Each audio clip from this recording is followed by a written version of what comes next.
जिला कुरम के इलाके बगन में इमदादी काफिले पर दहशतगर्दों के हमले में शहीद एहलकारों की तादाद 2 हो चुकी है। 5 एहलकार जख्मी हुए, 3 ड्राइवर भी जाम बहक हुए।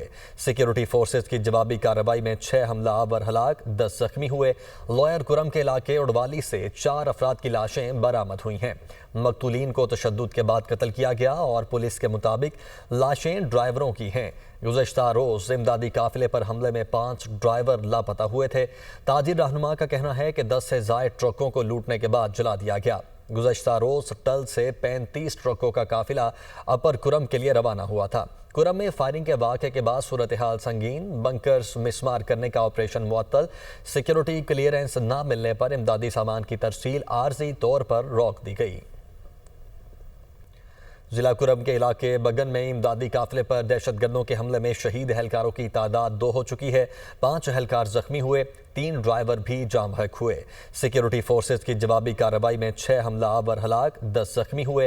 लॉयर कुरम के इलाके उड़वाली से 4 अफराद की लाशें बरामद हुई हैं। मकतूलीन को तशद्दुद के बाद कत्ल किया गया और पुलिस के मुताबिक लाशें ड्राइवरों की हैं। गुज़श्ता रोज इमदादी काफिले पर हमले में 5 ड्राइवर लापता हुए थे। ताजिर रहनुमा का कहना है कि 10 से ज़ायद ट्रकों को लूटने के बाद जला दिया गया। गुज़श्ता रोज टल से 35 ट्रकों का काफिला अपर कुरम के लिए रवाना हुआ था। कुरम में फायरिंग के वाक़े के बाद सूरत हाल संगीन, बंकर्स मिसमार करने का ऑपरेशन मुअत्तल, सिक्योरिटी क्लियरेंस न मिलने पर इमदादी सामान की तरसील आर्जी तौर पर रोक दी गई।